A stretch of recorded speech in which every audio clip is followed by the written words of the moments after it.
What is नाजीज़म? नाजीज़म एक ideology है जो कि राइज होती है जर्मनी के अंदर, और इसको राइज करने वाला था एडोल्फ हिटलर। ये एक ऐसी आइडियालॉजी है जिसमें इंडिविजुअल के पास किसी किस्म के राइट्स मौजूद नहीं थे।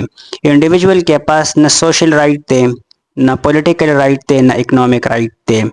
ये आइडियालॉजी जो है it is closely related to or interlink with the dictatorial, autocratic and totalitarian form of the government. इस आइडियालॉजी की बैकग्राउंड की बात करें, वर्ल्ड वार वन जो कि 28 जुलाई 1914 में शुरू हुआ था और 11 नवंबर 1918 को ख़त्म हुआ। इस जंग में जर्मनी जो है वो बहुत बुरी तरीके से हार गई थी, और इसके नतीजे में फिर ट्रीटी ऑफ वर्सेल होता है, जिसमें तमाम जो वार बोटी होती है या वार रिपेरेशन होता है तो वो जर्मनी से लिया जाता है। उनसे तमाम जो कॉलोनीज जो कि डिफरेंट कॉन्टिनेंट्स में मौजूद थे तो वो उनसे लिए जाते हैं। जर्मनी को दो पार्ट्स में डिवाइड किया जाता है, उन पर बहुत सारे रिस्ट्रिक्शंस लगा दिए जाते हैं।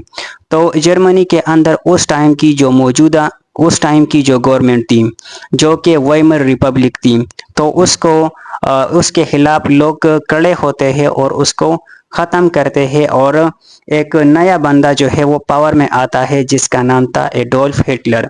पहले ये आर्मी में सर्व करता था, उसके बाद जो है ये नाजी सोशलिस्ट पार्टी से इलेक्शन लड़ता है और जर्मनी का चांसलर बनता है।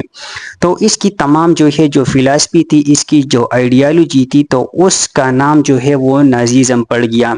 इसका जो ताल्लुक था तो वो नाजी पार्टी से था, इसी वजह से इस पॉलिटिकल आइडियालॉजी, इस फिलासफी का नाम भी जो है वो नाजीज़म पड़ गया।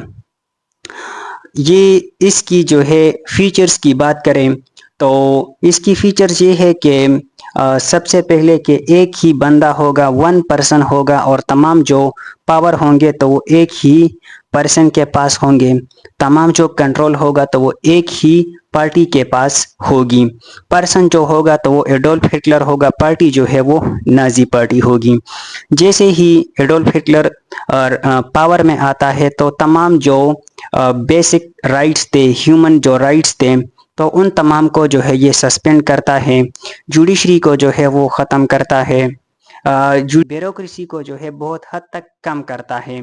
इसके अलावा पार्ट्स में जो है जो प्रोविंसेस थी तो उनको जो है ख़त्म करता है, और बहुत सारे रिफॉर्म्स लेके आते हैं, जिसमें मेन जो मकसद ये था कि तमाम जो होल्ड है और जो कंट्रोल है तो वो सिर्फ इनके पास रहे, बाकी जो है अवाम के पास जो है किसी किस्म की पावर ना रहे। ये जो आइडियालॉजी थी इसकी, तो ये डेमोक्रेसी के अगेंस्ट थी। इसमें एक ही पार्टी की रूल होगी, इसमें टोटलिटेरियन होगा, इसमें जो है डिक्टेटरशिप होगा, और इसके अलावा जो है violence is mean to achieve political objective. Violence का यूज़ किया जा सकता है पॉलिटिकल ऑब्जेक्टिव्स को गेन करने के लिए। इसमें जो सुप्रीमेसी होगी तो वो मिलिट्री की होगी, और इंडिविजुअल राइट्स जो है वो मौजूद नहीं होंगे।